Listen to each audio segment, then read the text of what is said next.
So first of all, we'll have a general Q&A session after the 5 individual presentations of the panelists. And as usual, please put your questions into the Q&A chat box. If you'd like to ask something, you can do this throughout the session.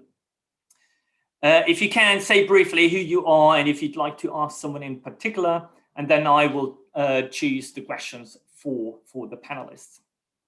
I should also say that you can tweet about the event, and I believe my colleague Lizzie will put the right hashtag in the chat box.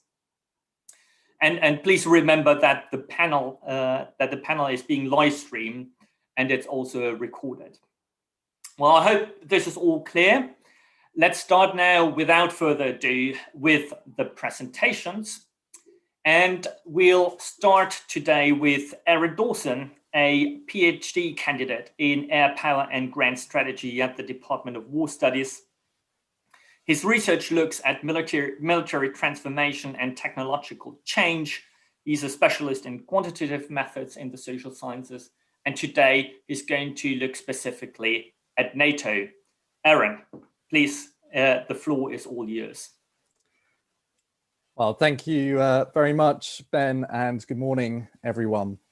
Tomorrow, Air Force One will touch down in the UK, marking President Joe Biden's first international trip since his inauguration earlier this year.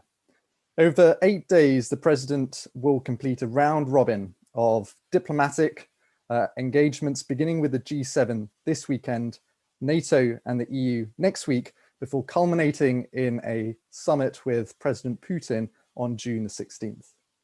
The main message here will be to reassure US allies following the tumultuous presidency of Donald Trump.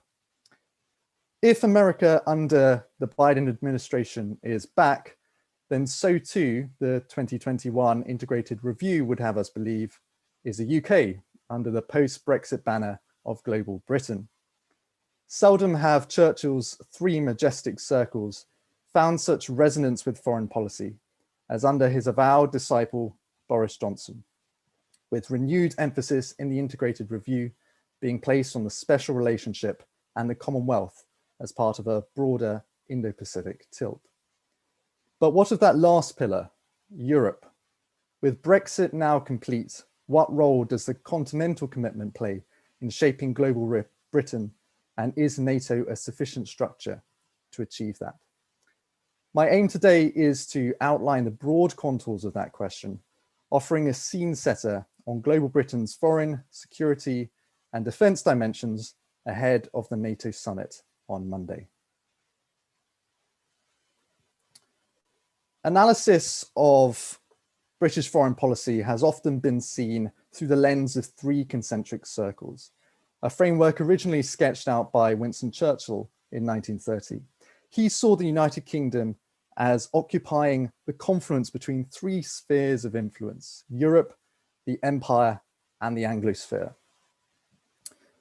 Post-war, this was updated to reference the Commonwealth and the special relationship, but the geometry has remained essentially the same.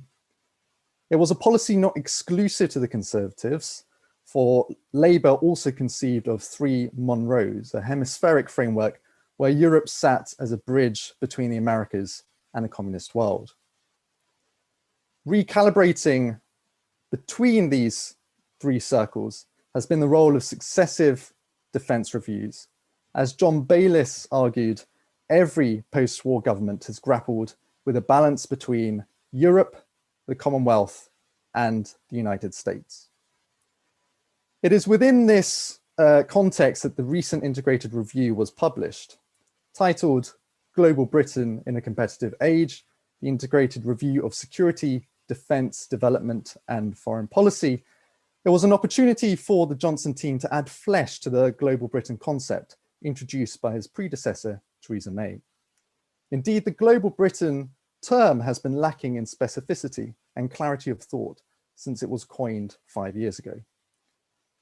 Global Britain is about reinvesting in our relationships, championing the rules-based international order, and demonstrating that the UK is open, outward-looking, and confident on the world stage. That was the description of Global Britain provided by the UK government website. but it doesn't reveal how that vision differs in any meaningful way from similarly named enterprises such as Global Ireland or Global Europe, nor even past policy in Whitehall. Moreover, as Prime Minister, Boris Johnson had made minimal reference to the term. It received no mention in either the 2019 Conservative Manifesto, nor his foreign policy keynote in February 2020. Perhaps expecting the integrated review to elaborate on the definition was expecting too much. The description being, it's best defined by actions rather than words. Instead, the review points to the focus on naval power to promote global trade and supported by a high readiness, high-end expeditionary land force. Distilling its 300 pages, one commentator summarized the concept as an attempt to fuse geopolitics and geoeconomics using defense strategy as the glue. Aside from increasing the nuclear stockpile, it was the prominence of the Indo-Pacific tilt which grabbed the headlines. Although it may sound less committed than Obama's pivot to Asia, the region was mentioned no fewer than 32 times in the review. This should not be surprising. Even before Brexit, Johnson had used Churchill's circles as a way of contemplating a diminished continental commitment. Yet there is a risk of exaggerating the tilt. Deepening trade ties, whether through securing dialogue partner status at ASEAN or membership of the Trans-Pacific Partnership, remains a key motive, but the same cannot be said for defense cooperation. 7 of the review's 9 priority actions for the Indo-Pacific focus on economic and diplomatic efforts. While much of the media has seized the maiden deployment of the new HMS Queen Elizabeth, embedded within British-led carrier strike group, as evidence of a recent recalibration of Churchill's 3 circles, I would argue this voyage will help much with optics and flying the flag, but does little to advance Global Britain's long-term aims in the region. Ultimately, even with a navy equipped with 2 aircraft carriers, the United Kingdom cannot field both simultaneously due to the need for escort fleets, crews, and maintenance downtime, which outstrips the Admiralty's current capabilities. And significantly, the integrated review has permanently earmarked 1 carrier to NATO and its defense of the Euro-Atlantic area. One only need look at evolving geopolitical landscape to appreciate this prudence. At the same time as the Pentagon struggles to muster sufficient resources to the Indo-Pacific theater, we see increasing Russian authoritarianism and a military buildup on NATO's border. Deploying the Queen Elizabeth to the Indo-Pacific could invite further Russian opportunism along NATO's eastern flank. According to the former US ambassador to NATO, Robert Bell, NATO's superiority over Russia is achievable only on the assumption of reinforcements from the Pacific. In other words, if China ties down the US military, there will be insufficient resources to credibly deter Russian aggression. Mindful of this, Washington plans to redesignate the US Fleet Forces Command to US Atlantic Fleet. The precondition for Global Britain is therefore the safety of our citizens at home and the security of the Euro-Atlantic region, acknowledges the integrated review. And this is where the bulk of the UK's security focus will remain. And specifically within that context, Russia remains the most acute threat to our security. So given the primacy of the Euro-Atlantic, the focus shifts towards implementation.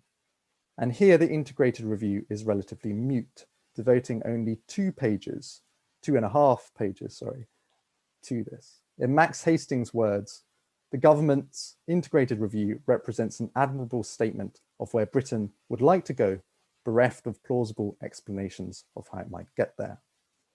Although they share the same strategic environment, what is clear is that Global Britain will avoid institutional defence cooperation with the EU, and this stems largely from Brexit. I'm going to steer away from that discussion for the moment, mindful of other participants who will be talking on that matter later on in this panel.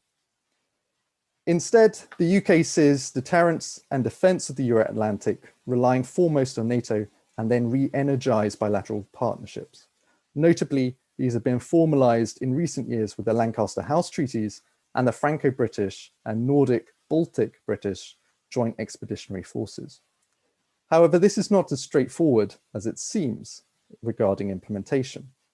Brexit has unleashed the brakes on EU strategic autonomy, and these countries, particularly those with a less Atlanticist bent, may prefer working collectively with their EU partners to maximize their diplomatic clout. Equally, we see increasing NATO-EU cooperation. 74 areas of practical cooperation between the two institutions are now formalized, which may sideline the EU.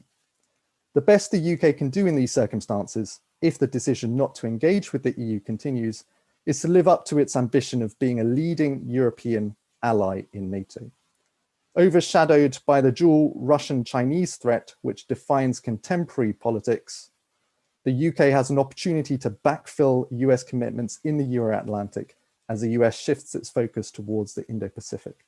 Furthermore, if it can properly integrate European naval power in its carrier strike group, as it has with Dutch forces on the recent Queen Elizabeth deployment, then it can lead by example and provide a template for the French and Italian carriers.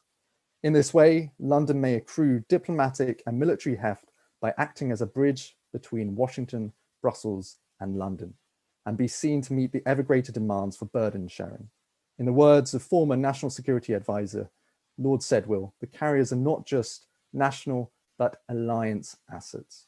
And that will solidify our position as Western Europe's biggest security and defense contributor and the US's principal ally. So where does that leave us with next week's summit? Russian aggression will certainly be on the agenda, with recent developments in Belarus and the deployment of 20 military units on NATO's border. Matching rhetoric with action would be a significant development as the alliance conceives its next strategic concept. It was not that long ago that NATO assumed Russia could be a partner. Such is the history of defense reviews, from INSCIP to NOT to Brexit after the 2015 SDSR. Planning for the future is a hard business. As we look to this new chapter, it is instructive to look back on history and the significance of Churchill's circles. In his valedictory dispatch, intended only for a limited audience, Ambassador Nico Henderson analysed the reasons for British decline in the post-war world, emphasising that concerns for too close a relationship with Europe would weaken our influence in the other two circles, those of the Commonwealth and the US. It would be wise today to listen to his advice and ensure global Britain pays as much, if not more, attention to NATO's defence of Europe as it does to the rest of the world. Thank you very much. Aaron, thank you very much for setting the scene for the remainder of the panel. And next, I'd like to welcome Michelle Howard. Michelle is a PhD researcher in the Defence Studies Department. She's a specialist in British defence policy and looks specifically at how national role conceptions have an impact on UK's space policy. Michelle, the floor is all yours. Thank you, Ben. I'm Michelle Howard, a first-year PhD student at the Department of Defence Studies. I have worked in the defence industry and lived throughout the Middle East for nearly 2 decades, a stimulant for my interest in the concepts of national identity. So while my research examines how national role conceptions are demonstrated through defence platforms a nation chooses to acquire, I am a first-year researcher and my data collection and analysis isn't even begun. So I've chosen to use an area I currently work in, the space sector, in order to demonstrate my hypothesis more clearly. So at the end of this presentation, I do hope to leave you with an understanding of why it is important to engage a wide cross-sector coalition in a discussion of the kind of nation we want to be when evaluating the nation's space strategy, which is due to be published at the end of this month. Broadly speaking, why do states choose to embark upon national space programs? Leaders tend to frame this in particularly grandiose terms. So John F. Kennedy, we choose to go to the moon in this decade, not because it is easy, but because it is hard. Because that challenge is one that we are willing to accept, when we are unwilling to postpone, when we intend to win. Chinese President Xi Jinping, exploring the vast universe, developing space programs, and becoming an aerospace power has always been the dream we've been striving for. And Boris Johnson, in his first speech as UK Prime Minister, Let's get going now on our own position, navigation and timing satellite and Earth observation systems, UK assets orbiting in space with all the long-term strategic and commercial benefits for this country. The narrative is always one of achieving dreams, building pride in a national identity, and securing geopolitical prestige. This brings us to the primary question addressed in this presentation. What kind of nation would the UK like to be? And what are the linkages between the UK's self-perceived national role and the decision to pursue a national space program? The problems which the United Kingdom's journey into space activity began in the aftermath of World War II. The problems that faced Britain at this time were many: an uncertain relationship with the United States, the Soviet threat, a devastated economy, a new strategic environment, and despite the decline of its empire, it still considered itself as a natural member to dine at the top table with the Soviet Union and the United States, as cited by Deganit Paikowski in her 2017 book, The Power of the Space Club. Keen to retain its great power status, Britain sought a closer security alliance with the United States, and nuclear and space programs just seemed necessary as a means to attain this objective. Indeed, in 1963, when the British government announced that it would move forward with its space program, the decision commanded near consensus on both sides of the aisle in Parliament.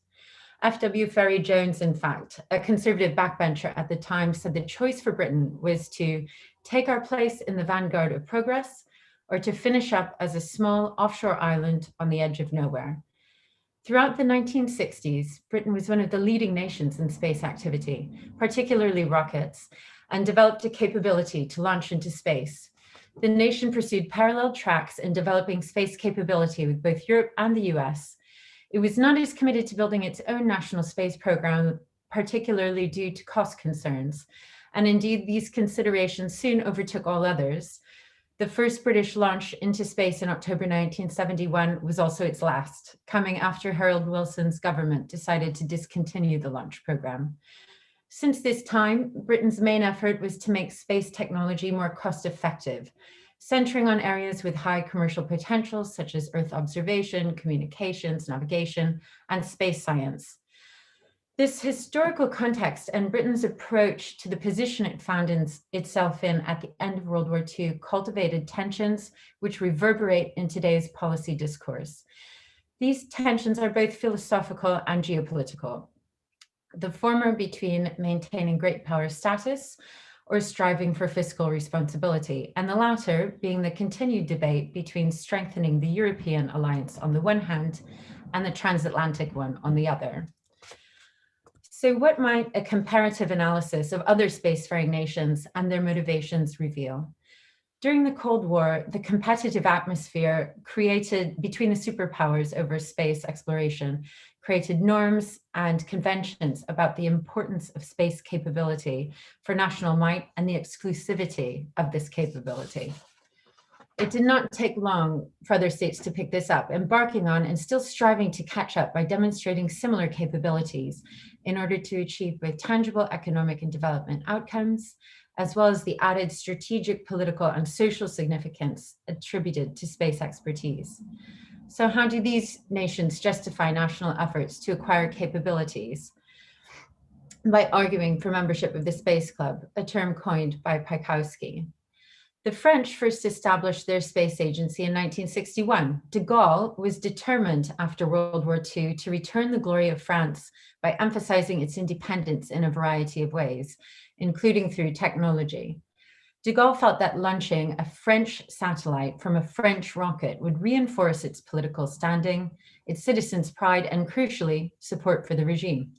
This occurred with the first satellite launch in Algeria on 26 November 1965. Japan was also one of the first spacefaring nations with the launch of the Pencil rocket in 1955. In the first report from its National Space Activities Council, basic principles such as autonomy, international cooperation, peaceful purposes, and openness to the public were emphasized. Their national foray into space was really driven by a strong desire to re-enter the international community after World War II, asserts Hirotaka Watanabe in his chapter for the space strategy for 21st century. In the 1960s, Japan's space policy asserted that it should launch its own satellites by its own rockets without the help of foreign countries. I think we start to identify a recurring theme here, but also advancing international cooperations through international organizations. Now, Russia, as Viktor Zaborsky points out, does not have and never has had a space strategy as such. Rather, Russian space officials have been developing space programs for particular periods of time, a pattern inherited from the Soviet era. In fact, one Russian astronaut, Yuri Baturin, warns that for some 15 or 20 years, Russia will remain a space superpower, but then it will become a second league space power if long-term space strategy isn't defined. A strategy was drafted by Roscosmos, the Russian space agency, in March 2012, although derided by many Russian space academics as an old Soviet policy relic, offering grandiose projections aimed at making Russia the world's spacefaring leader once again. So this comparative analysis leads us to ask several questions. What is an optimal national space ambition? How might we situate ourselves within the literature to seek answers to a quandary which plagues many spacefaring nations and potential spacefaring nations? Lutz Hayes et al.'s 2011 Towards the Theory of Space Power begins with a helpful premise. Strategy links power to purpose, serves and fulfills policy, and provides a mean for maintaining advantages for states. The issue of how to create effective strategy is addressed by James Maltz. Develop consensus around a common theme, account for the reactions of spacefaring actors and states, provide for sustainable uses of space and effective space governance for common problems. So optimally, we begin with driving consensus around a common theme. A space strategy will be successful or not based on the intellectual assumptions which inform the national space ambition or the common theme. Sade warns of typical pitfalls which occur without this clear-eyed consensus around the national space ambition, such as false presumptions about one's own competence or about the likely causal linkages between one's goals and objectives. So this demonstrates how important a national discussion and further research about the United Kingdom's role in the world is, and how investments in the national space program could serve that aim. In the last decade, interest in space experienced a renewal in the UK. With the National Space Strategy due to be published at the end of the month, it's important that we engage outside the space community in a wider cross-sector discourse of the nation we want to be. Thank you. Michelle, thank you very much for this introduction to the UK's space policy. And we are going to move now from outer space to cyberspace. Our next panelist is Dr. Tim Stevens, a senior lecturer in global security and the head of the King's Cybersecurity Research Group. His research looks at the intersection of technology, politics, and global security practices with specific interest in the politics and governance of cybersecurity. Unsurprisingly, he's going to talk today about the UK's cyber strategy after Brexit. Tim, the floor is yours. Great, thanks, Ben. Also, thanks, Michelle and Aaron, for your initial presentations. Really interesting stuff.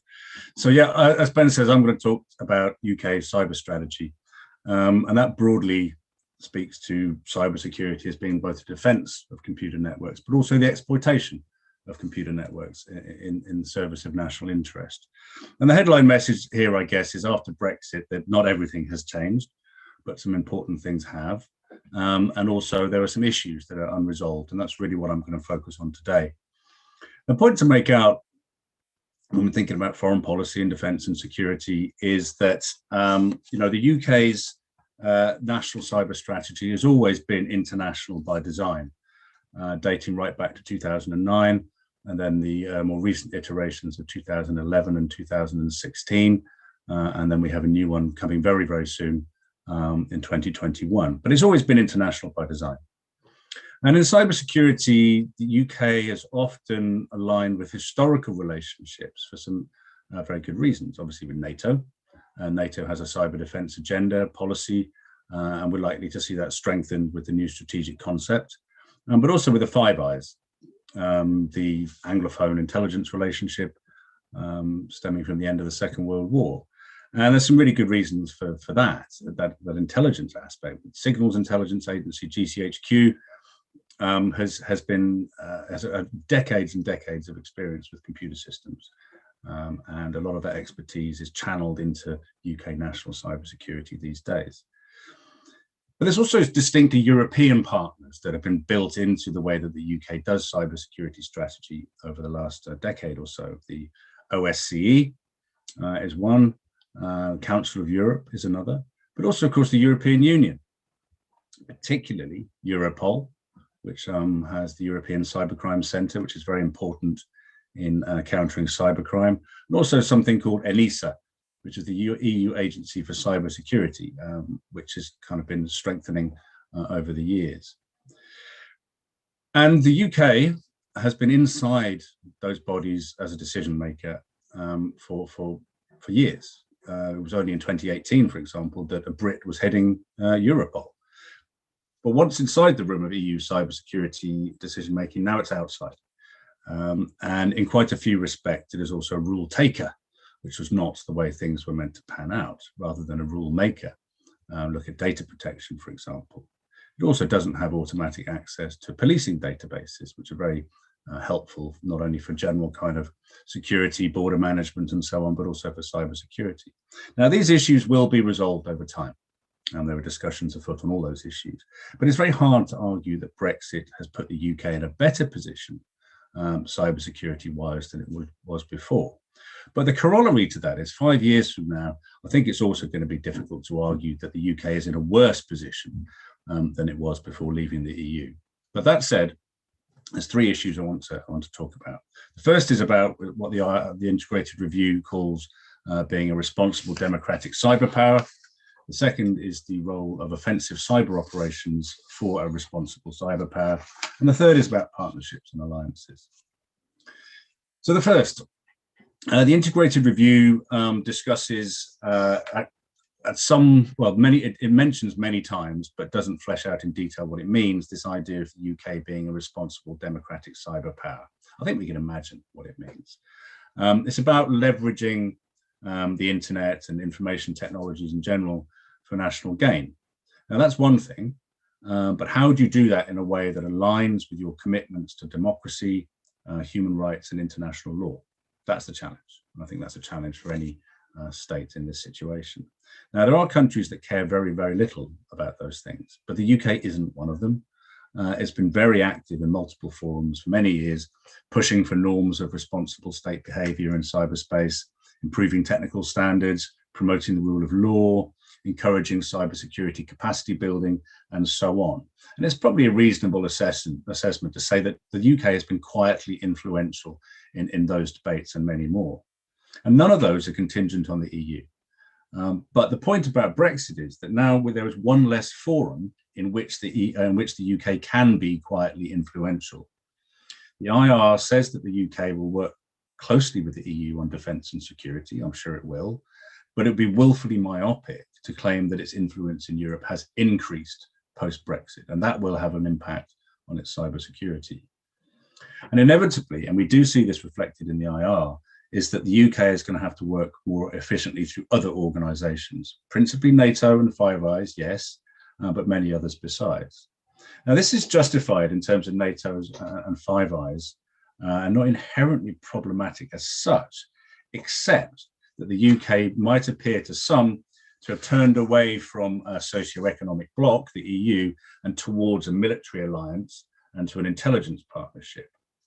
And there's some optics issues there, in the sense that cybersecurity, is a social and economic endeavour as much as it ever is a military and intelligence one. Now, whether that's a reasonable criticism is entirely up to you, but the UK is being increasingly lumped in with a set of belligerent states in this environment. Now, some of that political rhetoric is coming from, challengers and adversaries like China, but you can see their point. But I mean, I'm just putting that out there as a proposition to be tested over time. But this does lead me to a second set of questions. What is if the UK is to be a responsible democratic cyber power, what is the role and proper place of offensive cyber operations for a country like the UK? And this is a tricky one. No state wishes to deny itself a freedom of movement in what has been a military operational domain for NATO countries since 2016. Cyberspace is the fifth domain after land, sea, air, and space. And nor would any state with capabilities, offensive capabilities, at least try and achieve some deterrent effect in and through that environment by publicly avowing those capabilities. Now, the UK, for its part, has openly stated that it does have offensive cyber capabilities, has capabilities to deny, degrade, disrupt, destroy through computer networks. And it has used them against adversaries, Daesh mainly in Iraq and Syria, but also organized crime groups. And we can be certain also that hostile state actors have been countered in various ways. They don't seem to deter much, which is the whole point of an offensive capability, one of the aspects of an offensive capability in any domain, but they do have operational value. And the value is such that, you know, we have now a new national cyber force, the NCF, incorporating Ministry of Defence, MI6, GCHQ, and DSTL, which is a streamlining of existing efforts, really, under something called the National Offensive Cyber Programme. But it's not an entirely new undertaking, but it's definitely indicative of the seriousness with which the UK wants to demonstrate and develop its offensive capabilities. What should the UK actually do with this?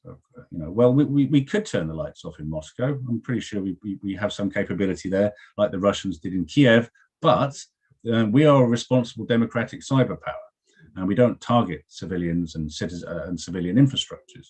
You know, our stated commitment to the applicability of international law in this environment says that we can't do that kind of thing, so we don't. So what we're probably going to do with the National Cyber Force is fight cybercrime, take down internet child sexual abuse rings and so on, counter terrorism. And these are precisely what we're told that the NCF will do. But it also, in the publicity around it, is there to counter hostile state actors through cyber means. And these are the usual suspects: Russia, China, North Korea, Iran, and a few others. Now, when we're thinking about how we go about countering hostile state actors and indeed non-state actors, one of the interesting questions post-Brexit was always about not so much whether the UK would move closer to the US, you know, the IR says precisely that, but how close. And when we talk about cyber, this means, will the UK adopt a posture, strategic posture, and an operational rule book similar to the persistent engagement strategy of US Cyber Command? And my guess is that it will. And in fact, the Defence Command paper of March earlier this year explicitly mentions persistent engagement throughout. And it doesn't single out cyber in that respect, but clearly there's a very significant degree of alignment between the way that the US and UK are thinking about this. But what this means in practice is that the National Cyber Force is going to spend a lot of time fiddling around in grey space and red space out there on the networks without permission from the countries, or largely without permission from those countries, in an effort to shape the operational environment to the detriment of our various cyber adversaries. That's the whole point of persistent engagement and defending forward outside friendly networks.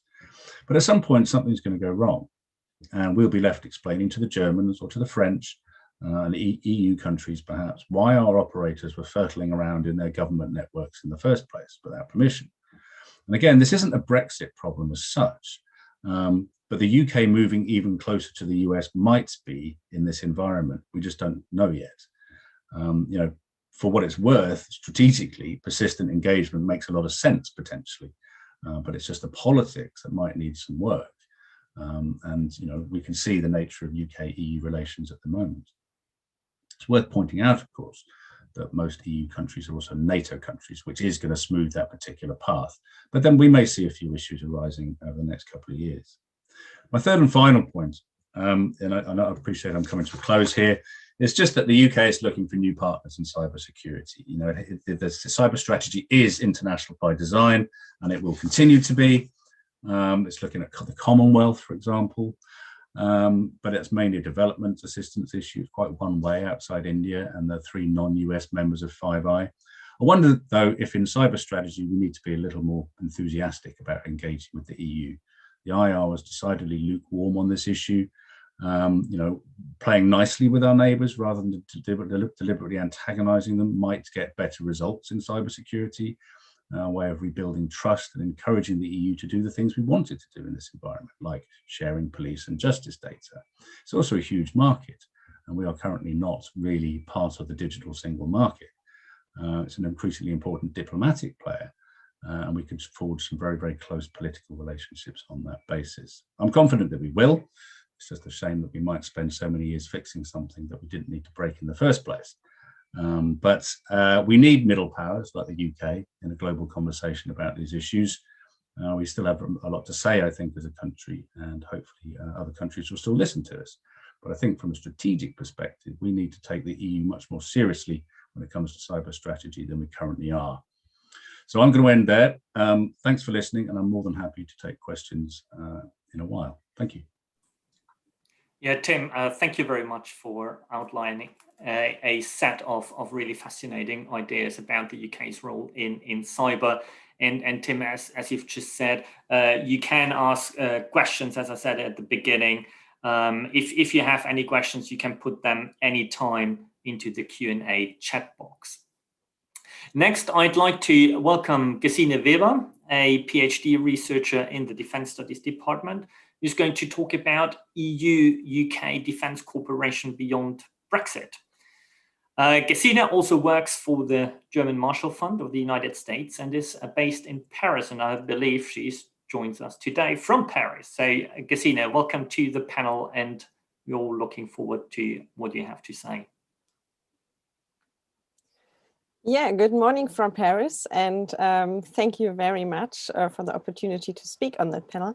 Indeed, I want to take up on one of Tim's last points, which was that the UK could be a bit more enthusiastic about cooperation with the EU, and that is exactly what I'm talking about now. Because, we are now 5 years after the Brexit referendum, which also means that we are 5 years after the publication of the European Union's global strategy for the common foreign and security policy. So 5 years after these events, and with the publication of the integrated review, which finally puts flesh on the concept of where the UK might go globally, maybe the EU and the UK should think about going global together. And that is what I want to outline here. When we're looking into the integrated review, we see indeed that the enthusiasm for cooperation with the EU is, let's say, quite limited, and that the document remains rather vague on that, and has a very pragmatic approach, because it states that the UK wants to cooperate with the EU in areas where the interests coincide. So we see that this is definitely not an end to itself to have UK-EU cooperation, but more a means to an end. But on the other hand, we also see a similar narrative with the EU, especially with the High Representative for the CFSP, Josep Borrell, who also underlines that there should not be cherry picking from the UK side on European defense, but that cooperation has to be in the mutual interest. So how does that lead, or where does that lead us? Now we have, on the one hand, the integrated review. The EU is currently working on its so-called strategic compass, which also has a basket, so a part on partnerships. And of course, the UK will be mainstreamed in that. So even though at the moment, the UK is a third country in terms of security cooperation with the EU, I am pretty convinced, especially when we're looking at the documents that we are having at the moment, that there is a window of opportunity for cooperation between global Britain and an increasingly global EU and a geopolitical commission, as von der Leyen labeled it, to go global together. Of course, there are challenges. We've already heard a bit about that here. But I now want to focus on the opportunities in terms of cooperation. And when we are really looking at the ideas and the concepts that we find so far on both sides of the channel, we basically see that we have a striking convergence of interests between the EU and the UK, and especially between France and the UK, which could in this case serve as a catalyst for EU-UK cooperation. But let's first dive into the areas where we see this kind of convergence. So first of all, we see that securing the European neighborhood is definitely a shared interest, because also when you're looking at the integrated review to everything related to Global Britain, you see that the fight against terrorism, organized crime, especially also at the southern flank of the EU, so in the Mediterranean, in North Africa, is definitely a priority for the UK, and so it is for the EU. This is even more relevant in the recent context of the new Biden administration that has taken office, because there is very little doubt that the US-China competition will be the main focus of this administration, whereas the US will increasingly demand the Europeans to take the lead in its neighborhood. And that is basically what we already see. So for instance, in the Mediterranean, the EU has its mission Irini, which is supported by a NATO mission. And in the Sahel, the EU also has a mission which is supported by the US. But it's basically like the US is not taking the lead anymore. But if the UK wants to be present in these areas as well and wants to pursue its interest, it will need a partner. And the US, actually its traditionally closest ally, will not be its go-to partner to take the lead in these areas. So basically, EU-UK cooperation in the European neighborhood will be just a pragmatic choice that appears very logical here at the moment.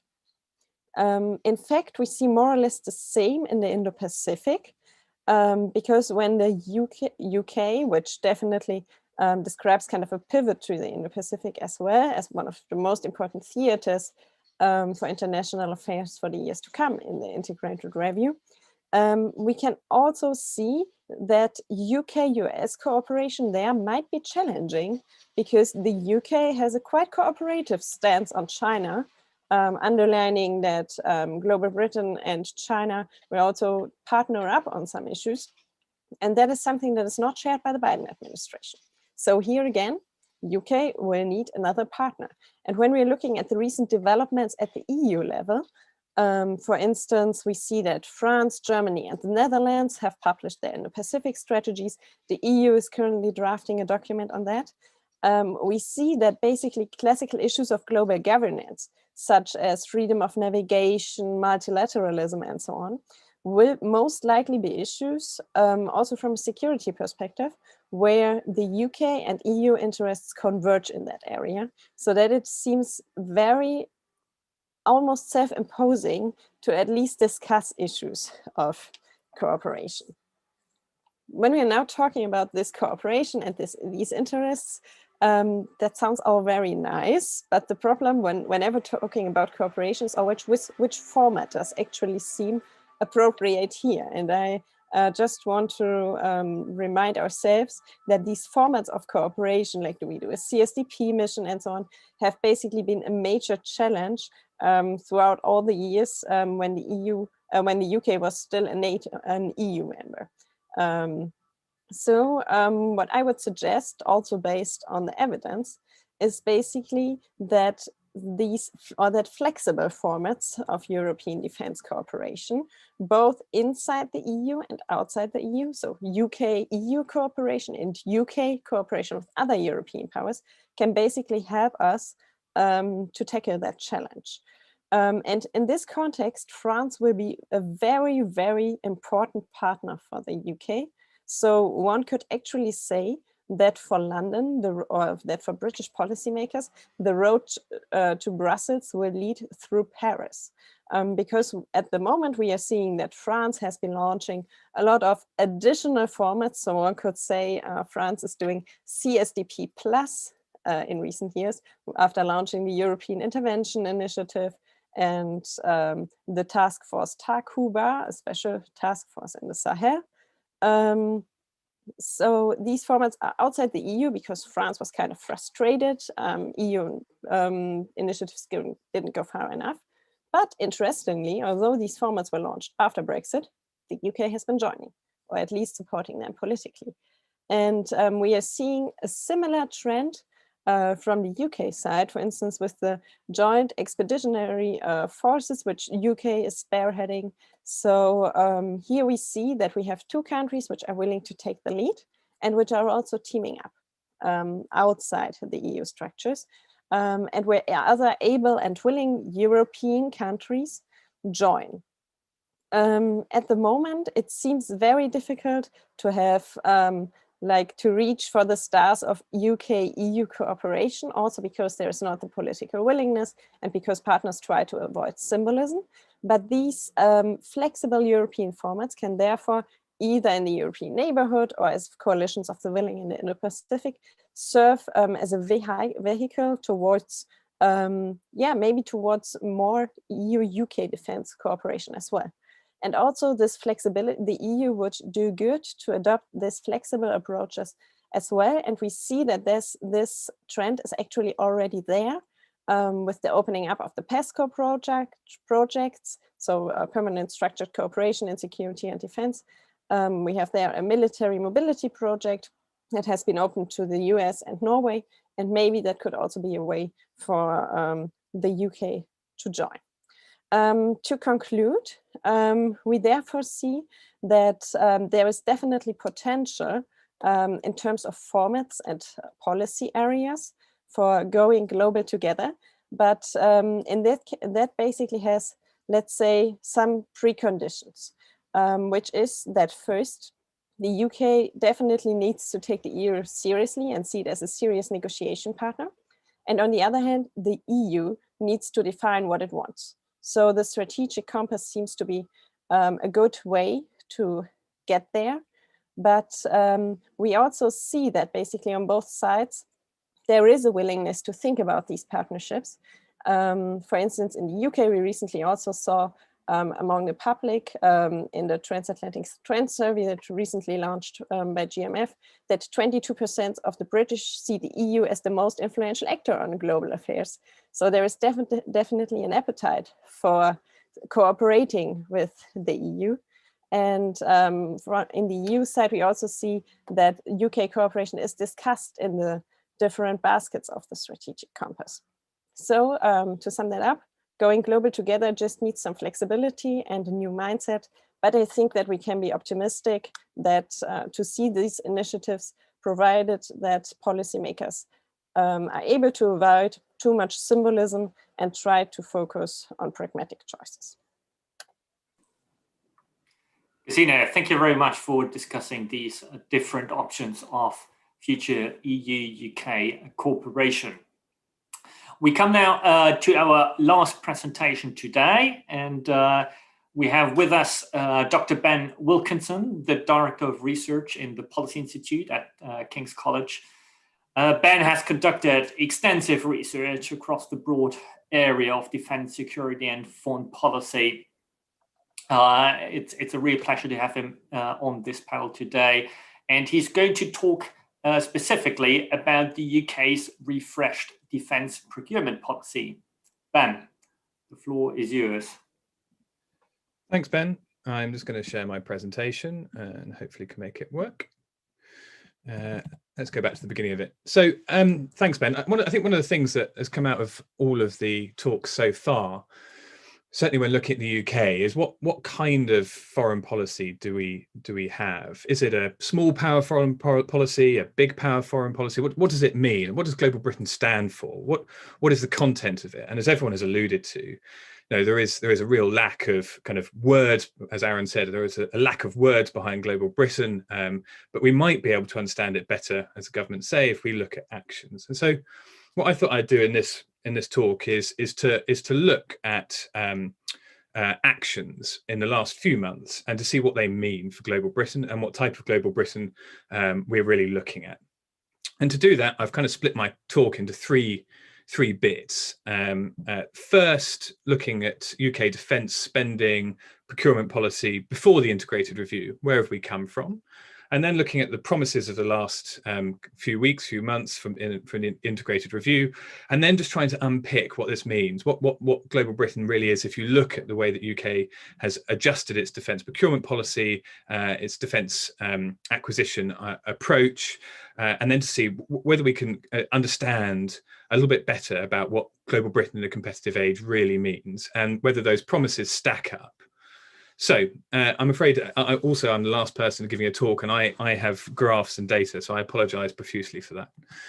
Before the review, UK defence spending has actually been in decline in real terms. If you have a look at the numbers and you adjust for inflation, UK defence expenditure has basically been on a reasonably slow downward trend. And then even when you get the slight uptick in sort of 2017, 18, 2019, in practice, the uptick is a consequence of big black holes in the MOD's budget. As the NAO reviews over the last 4 years have pointed out, each year they have declared the equipment plan unaffordable. So even though it ticks up slightly at the end, there's a sort of overall downward decline, and when it does tick up, it's largely to offset deficits in the budget.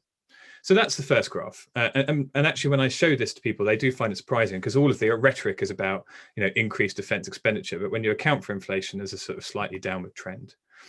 The second piece of data I want to show you is to look at the MOD's defence equipment spend on the one hand, and then its spend on research, and then its spend on development. And if you look here, sorry, just skipping forward a slide.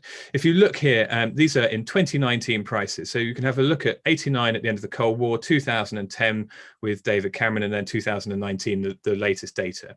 And if you have a look at equipment spend, you'll see a year-on-year decline, or a section-on-section decline. There was a slight increase in 2010, but then a drop.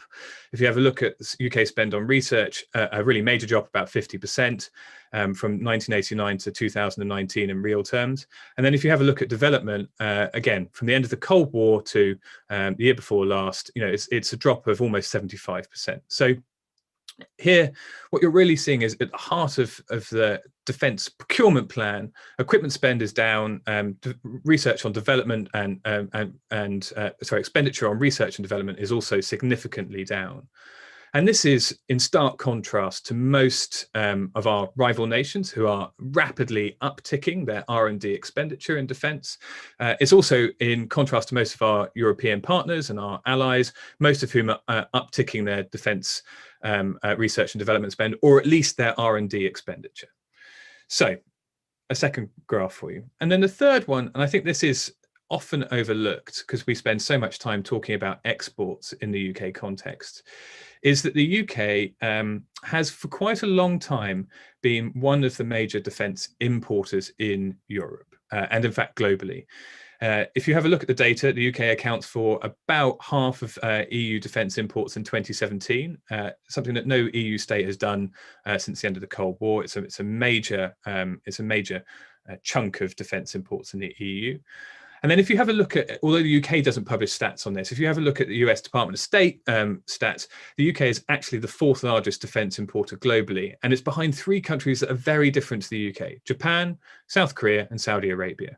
And most of this comes from the US. So what does that mean before the review? What type of a country is the UK? Well, I would suggest that this means that the UK has a sort of unique position in the global defence marketplace. It is a static or declining level of defence expenditure, despite all the rhetoric, all of the government announcement and the optics about increased defence expenditure. It's actually been slowly declining, even though the GDP levels are maintained. There are low levels or declining levels of defence R&D, and this is, matched, I think, also increasingly with domestic production. Although our export rates have been high, they've been over a very, very small number of platforms, and I think those are increasingly being threatened as well. And then, on the other hand, we have high levels of defence imports. And I guess if you take these things together, it suggests a UK that is somewhat different to the image that the UK likes to project of itself on the global stage. I think it instead you could argue quite easily that from this position, the UK will struggle, if it would carry on that road, would struggle to retain technological advantage because R&D levels are so low and imports are so high. Difficult to build sort of domestic specialisms in your defence industry because you're not putting enough into, and at the same time trying to be all-encompassing. It's very difficult to build a specialism, as Israel has around drones. Very difficult to build that kind of specialism. And then as a consequence, because you don't have a specialism, it's also difficult to export to key allies and build those relationships. And so I think before the review, the UK had reached a kind of point in time where actually its defence procurement approach underpinned a very different image on the world stage, a very different ability to engage with partners. And if it wanted to be a global Britain, that kind of approach simply could not remain.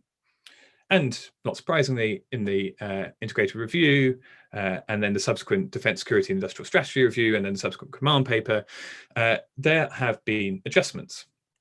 So let's have a quick look at those. Well, first of all, in the Conservative Manifesto, we saw a commitment of 0.5 increase in defence expenditure above inflation. The review promised a further 16.5 billion and a further chunk of 5.8 billion for defence R&D. Now, these are quite big sums of money. They indicate a significant input to defence procurement and a real effort to try and change or challenge a sort of the difficult position the UK kind of dug itself into prior to the review.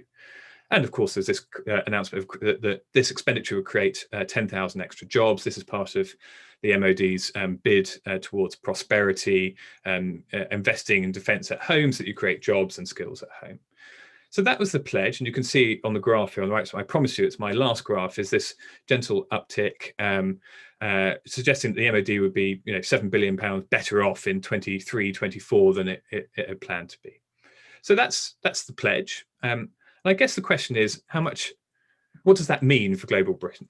I think that the first thing to note really is that, this is a substantial effort, particularly in the times of COVID, to reset British defence procurement policy, to make it align to a kind of global Britain that is more outward looking, more proactive, more specialised than before. And I think it's been somewhat unnoticed, but the efforts to do this have been thought through, and this is a clear piece of strategy making.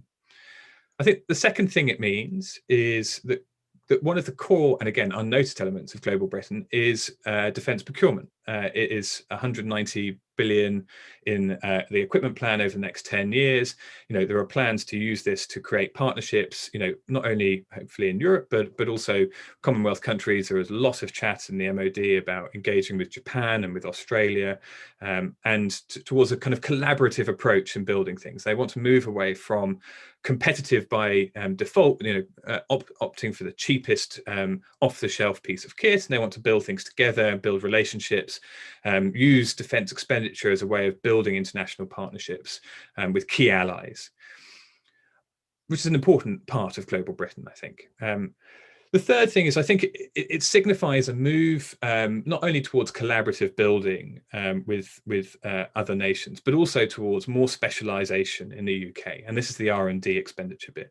There is, I think, a real emphasis on allowing the UK domestic defence industry to specialise in particular areas. I think those are still being thought through, but nanotechnologies come to mind, as do sensor technologies. And the idea that you can build these elements as a core bit of your offering to other nations. So this specialisation will be important. And again, another part of global Britain, and you can see DE&S and all of these bits of government trying to kick in and help build this sort of specialised defence sector. And I think the other thing it does mean, and this has implications for global Britain, is that it probably will mean we move away from being such an import-heavy nation and taking much more of a collaborative approach. And I guess one of the tricky bits for global Britain is what that means for our relationship with the US, bearing in mind that about 90% of our imports come from there. I don't think it's a catastrophic one, but I think it will need thinking through and playing through. However, I think there are questions, and by way of conclusion, and before we move into the Q&A, it seems appropriate to set 4 questions.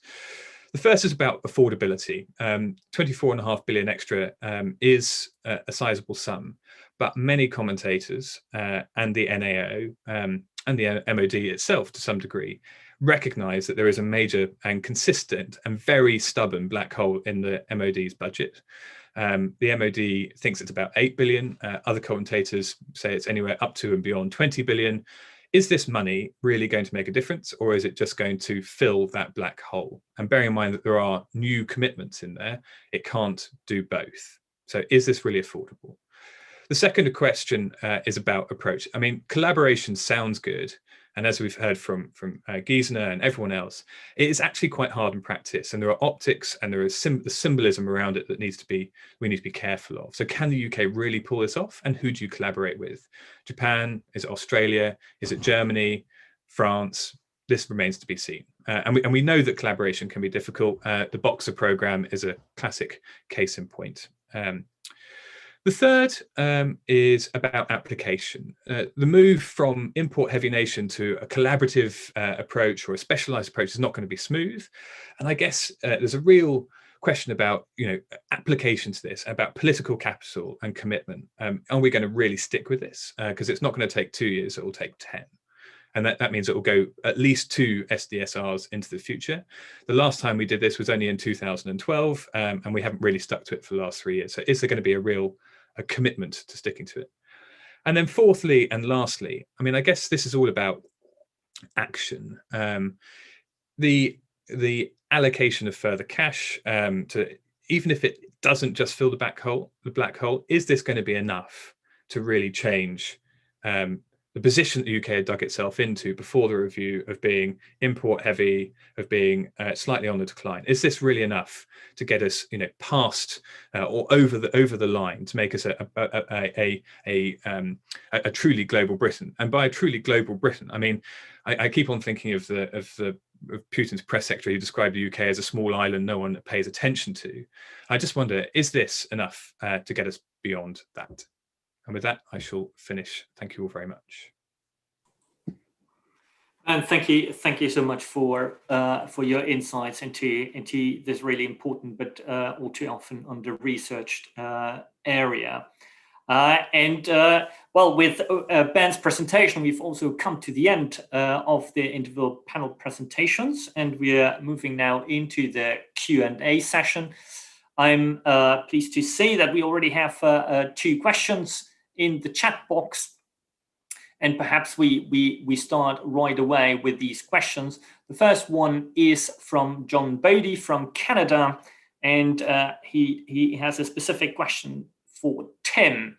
Tim, as you will see in the chat box, John is asking, recognizing the parameters of international humanitarian law will likely restrict the application of cyber attacks in an offensive capacity. Is the true value of the offensive capability more in line with deterrent policy?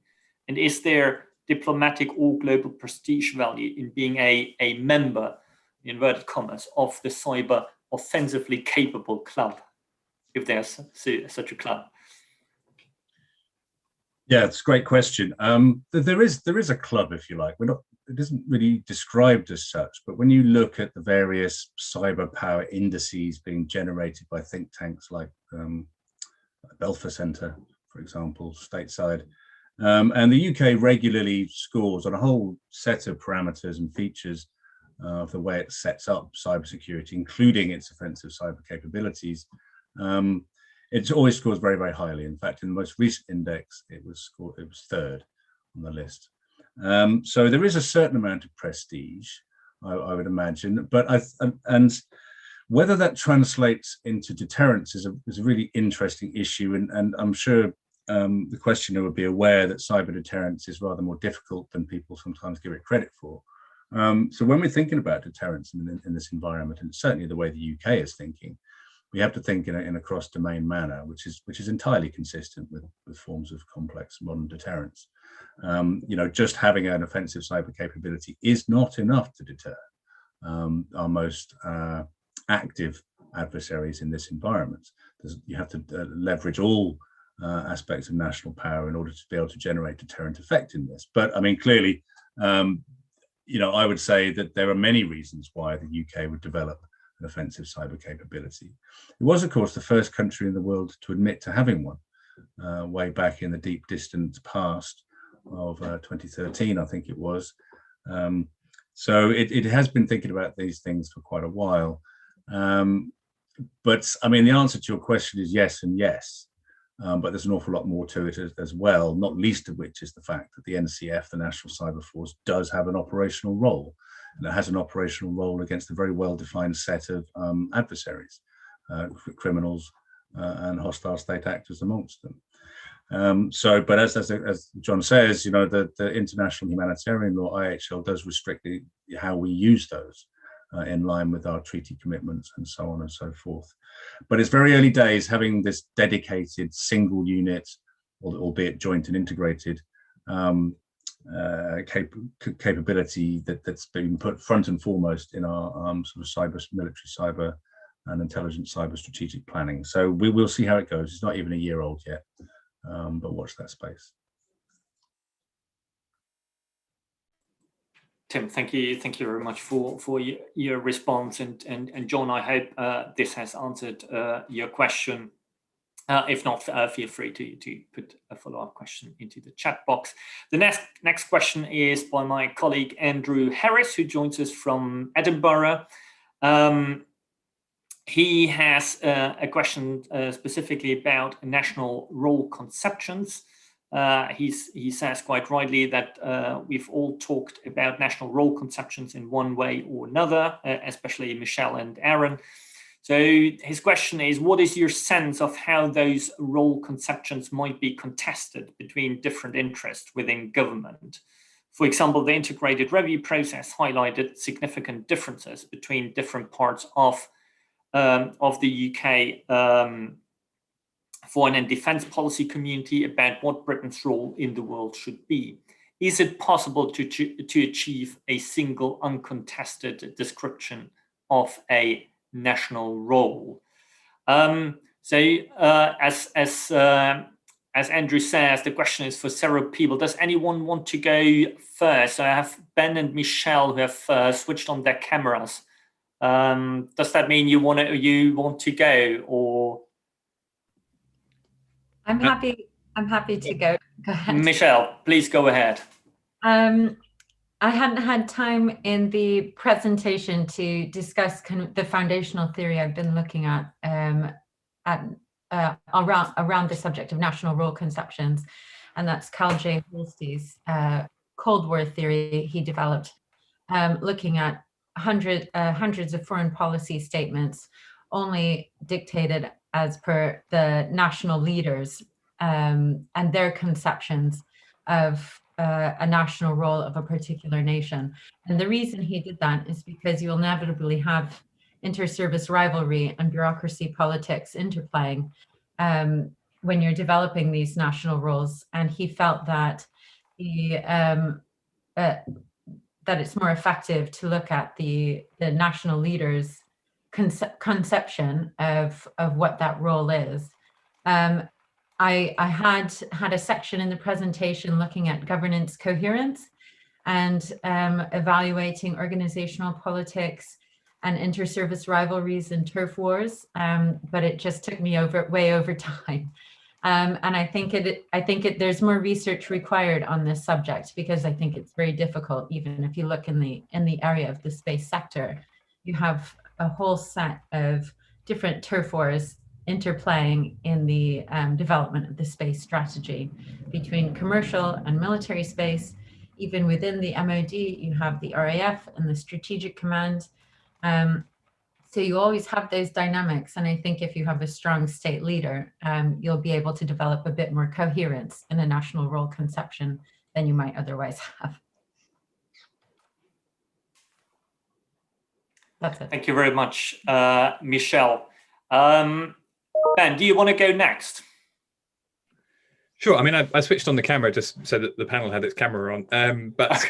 I'm happy to talk as well. I mean, I think it's spot on, isn't it? That there is no, as with discussions around strategic culture, there is no one national identity or national foreign policy identity, and there isn't any one sort of national defence identity either. And those two certainly come into conflict more often than not. And there are internal inconsistencies in all of those things. And I think that's one of the interesting things to kind of tease out. As one of the things I was sort of trying to get at is that the injection of further cash does sort of reset the UK's sort of defence acquisition role, its role as a sort of producer of defence equipment, sort of, but 24 billion over 5 years when you've got a black hole of maybe 15 billion isn't actually very much. And how much do you need to invest really to do that? And does it really reset it? And how do you put commitment behind it that isn't just economic, but is also political? And how do you get the collaborations you need to make? All of these things contribute to that kind of national role fulfillment. And I think, there is always an internal inconsistency to it. It's never straightforward. I think the real thing is whether you can create agreement internationally about what kind of role you're meant to be playing. I mean, that's the real knack of it. And I think the UK, after all of its sort of changes on the world stage of the last few years, has got quite a long way to go to build that kind of consensus. And I think that's its real effort going forward, is how it does that, how it negotiates and plays with other people in the international stage or other players on the international stage. And that's probably the real question.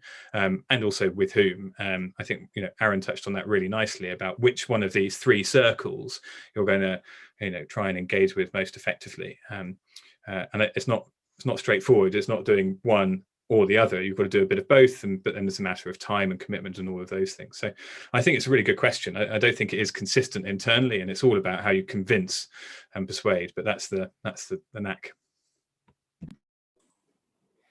And thank you very much. Tim, do you want to come in? Very briefly, yeah. I mean, you recall Dean Acheson's words many years ago, US Secretary of State, saying that Britain had lost an empire and was looking for a role. And in some respects, some of the rhetoric around these issues still reflects that, which is deeply unfortunate, given that it was 70 years ago.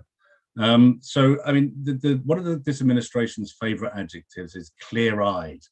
And somebody in the media coaching part of number 10 and number 11 and the rest of it has told their ministers to use this adjective all the time. It's very difficult to be clear-eyed when a lot of the rhetoric around Britain's role in the world is so deeply tinged with imperial nostalgia. And the two sit very, very uneasily together, particularly, for example, if you're thinking about development diplomacy and then slashing your aid budgets by over a third. It's very difficult. So there's lots of, as Ben says, and there's lots of tensions here in the way that people inside the establishment look at Britain's role in the world that aren't easily squared away, because most of them are in tension because of domestic political issues rather than strategic ones. And whilst UK foreign policy is so deeply wrapped up in essentially domestic disputes and internal party political disputes, I think the UK is going to really struggle to articulate what it wants in the world, and moreover what it can do in the world. It's all very well being capable, and that's one of the major adjectives we've seen in the recent slew of defence and security documents, but how do you become effective? And I think that's a real challenge for the current administration. Tim, thank you very much for these insights. Aaron, you were mentioned in the question as well. Do you want to come in on this? Yeah, I'll just add a few comments. I know that Ben and Matt Utley have worked a lot on this whole idea of strategic culture and how difficult it is to reset that strategic mindset, particularly sort of within the UK. I think there are a couple of other dimensions to mention here. One is, as again Ben mentioned towards the end of his presentation, the whole idea of such a strategy is that it's going to last. It's a long-term ambition that the UK has. It's not something that's necessarily going to be achieved before the next security or defence review.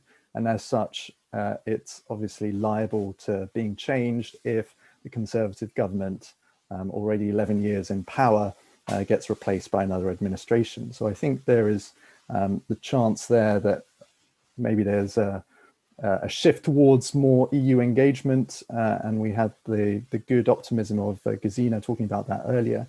But then you have the rhetoric on that level there, which John Bayliss referred to as really bluffing about great power status and how that's shaped a lot of Britain's external relations. But fundamentally, when you look at things, implementation is done by civil servants. And at the moment, lots of those networks, lots of those professional networks are focused on the NATO and the Euro-Atlantic area. It'd be interesting to see whether those Asia-Pacific partnerships have been mentioned with the likes of trade deals and ASEAN and Trans-Pacific Partnership actually map onto similar defense cooperation initiatives.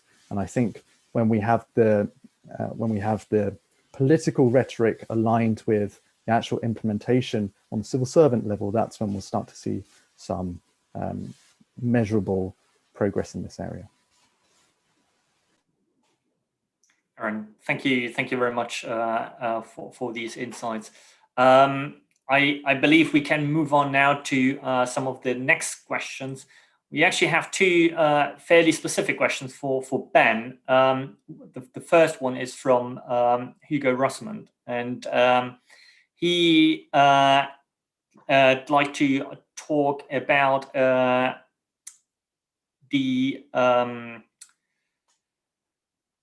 prospects that you see for the UK increasing its defence exports, reflected in the ambitions of the DSIS.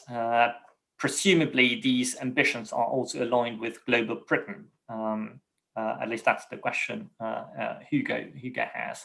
And we have another question from Rowan, and apologies already for mispronouncing your surname, Saravana Mutu from London, and he's a past MA in history of war from King's. And his question is, does the review address the problem of spending focusing on platforms and technology and miss the basics? And he argues that when Britain ever goes to war, it always finds itself short of ammunition and spare parts. So Ben, if you could perhaps address these two questions. Sure. Thanks, Hugo. I suspected you were going to ask me something. Yeah, I mean, I think Hugo, your question is a good one. I think, I mean, there are probably different ways of looking at this. On exports, I mean, if you have a look at what we're currently exporting, it is basically over a few systems, mainly aircraft, and to one or two destination countries. I think something like 80% of it just goes to UAE and Saudi. And I guess the question for exports in the future is partly to do with specialization on the one hand, and partly to do with who you want to sell it to on the other. And I think that the MOD has done quite a lot of thinking about this, but hasn't been very clear about it in either the IR or the DSIS, or at least not as clear as it probably could be. So on specialization, I think if you're going to export, you have to export stuff that you yourself want to buy in the first place. And relatedly, you have to therefore have a domestic defense industry that can create stuff that that is cutting edge and has technological advantage. So, I mean, I think the UK is, if I were to make a prediction, which I've always advised not to do, having once predicted there would be no Arab Spring, and then 4 hours later there were 200,000 people in Tahrir Square. If I was to make a prediction, I wouldn't be surprised if defence exports drop off very quickly over the next couple of years. And then if the plan that the MOD has got around specialisation and collaboration comes good, in a few years' time, you'd see exports much more diverse over a different, much wider range of systems to a much wider range of partners. And that's kind of what I meant about commitment, because that's going to take time, and you have to build up your industry on the one hand to do it. And it's not just about kit either; it's also about skills as well. But I think the ambition is the right one. It's whether they can pull it off. So, I mean, I have hopes, but they're not massive. They're not massively low, but they're not massively high. It would be my short answer on that. On Rohan's question around ammunition and support, and whether we sort of traded one for the other in the IR. I mean,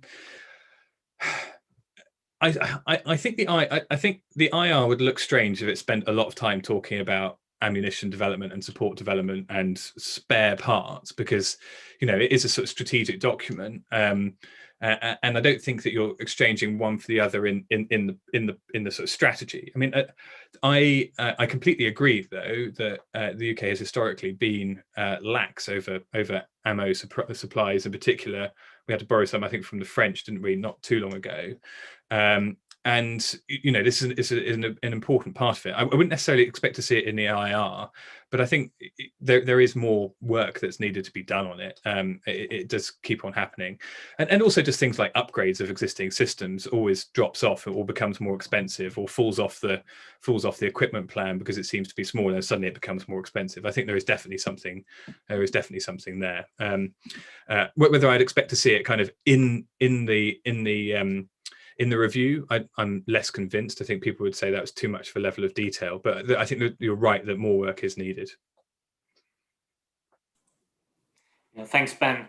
The next question is for all panelists. It's a question by Sophie Antrobus from the Freeman Air and Space Institute, and she asks, there have been several commentaries on the integrated review which reflect on the fact that the IR seems like a coherent, well thought through document laying out government intention, but the Defense Command paper looked hurried and a little incoherent. And she'd like to know if any panel members have any thoughts on this from their readings of the documents. Any volunteers for that question? If you do have an opinion, just switch on. Just switch on your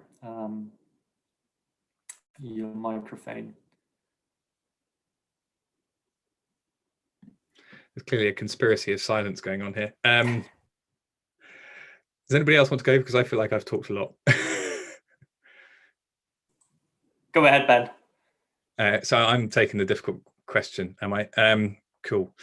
I think this is quite a difficult one about one document being coherent and well thought through and the other one not. I think it depends who the audience is and slightly which commentators you look at. I think one thing that did strike me about all three, including the DESIS review, which I had a part to play in terms of providing evidence to it, was the very unusual clustered approach of their release. And I still wonder retrospectively what the value of having three papers so close together really was. Because there was no pressing need to release all three together, or within what was it, 9 days difference, wasn't it? Something like that. I just wonder why there was that real emphasis on getting the IR out, followed by the command, and then the DESIS review immediately after. They could be slightly more spaced, and I don't think that necessarily would provide more time for thinking through. But I think what you could have done is to do the IR and then see what the response was, and then see actually how much you wanted to adjust other documents and other positions related to that. And so I'm not sure about hurried or not. I think if it's, you could I've read plenty of commentaries that look at the IR that say it's not well thought through, and I've looked at plenty of commentaries that say the DESIS one is too detailed, and I've read plenty that say that it's great because it's got loads of detail. Everyone will have a slightly different opinion on it. But I was slightly baffled by this sort of real effort to get them out within 9 days of one another. I don't really understand what the effort to do that was and what the positive effects of it were. Though if anybody has more background in comms, they'll be able to explain it to me. But it did seem to me that you could actually leave a bigger gap and let things percolate a little bit and respond to them, at least in some of the messaging, just to see how it had gone. That was my only real thought on that. It's a good question, Sophie. And notice that no one else is chiming in yet, so I'm going to be. Yeah, thanks, Ben. Anyone wants to come in on this question? I'm conscious that we're slowly running out of time, but using the privilege as chair, there's one impression I really got from this panel, in essence, I compared this panel to our first panel we had now more than 5 years ago on the security and defense, foreign security and defense implications of Brexit. Well, those of you with a very long memory, you might remember that we had the first discussions in early 2016 on these issues, or perhaps even earlier. And what struck me quite a lot is how little Brexit in itself actually came up now in this discussion, and that we have moved on quite a bit, well, to the integrated review as a main point of discussion. And I was just wondering if some of the panelists have similar personal experiences or their own reflections on how much they moved on in the way they look at the security and defense implications of Brexit from 5 years ago, from the very first discussions we had, to now. Have you become much more optimistic, less optimistic, or have things simply not changed? Any reflections, Tim? I can offer something maybe. I think it's very important to note that most people didn't think that the government would lose that referendum. And Brexit was always a possibility, but not a very serious possibility until quite close prior to the referendum. Maybe that's a reason why people didn't talk about it so much. But it was certainly, we've all had discussions about what the possible effects of Brexit would be on defense and security. From my own field of cybersecurity, it's very clear that there were going to be some problems around data sharing, sharing of cyber threat intelligence, around policing and justice, which were flagged up years in advance, but were never fixed, or instead in the process of being fixed. But also it's very clear that most cybersecurity issues were really not contingent on the EU in the first place. But that, having said that, as I mentioned earlier, there's a massive market on our doorstep. We're not in the digital single market. So how's that going to work? Who's making the rules around standards and requirements and protocols and so on? But I think there's this broader issue about the strategic one was really evident 5 years ago. Is what does the UK actually want to be in the world? It is not a great power. It is not going to be a great power, but it could be a really effective, capable and influential middle power if that's the way it chooses to see itself. I think this really important issue that Michelle was talking about being honest and clear-eyed and saying exactly what can we do in the world is still completely unresolved. And in many ways, it's been worsened because I really do believe that a lot of what's going on in this space is being held on MPs in the UK Conservative Party, who, whether they mean to or not, are retarding sort of interesting and innovative thinking in this space. And I do see some of that thinking happening in the IR and in the Defence Command paper about how the UK can reinvent itself for what it quite rightly recognises a very, very complex and potentially unstable world. That doesn't wholly answer your question, but that's just my 2 cents. Well, Tim, no, thank you very much. I think that was extremely useful. Almost a very nice last word for the panel. Well, are there any other reflections on that? Anyone who'd like to come in? I'm conscious that it's 11:30, but just very briefly, I'd just like to concur with Tim. The British space sector was particularly invested in the European Space Agency. And while not directly linked to EU membership, an increasing portion of the funding is, however, and we see that with our participation in Galileo. So I would say that Brexit took us all by surprise. And while public rhetoric has been hopeful in the space sector, emphasizing a lot on new opportunities that we can now seek out, in reality, it's left us to rush a really important and frank conversation about who we are and where we fit in the world, without that consensual partnership with the European Union. Yeah, Michelle, thank you very much. Gesine, did I have the impression that you wanted to say something before as well? Yeah, maybe if I can just chime in here from the European perspective to compare where we were in 2016 and where we are now.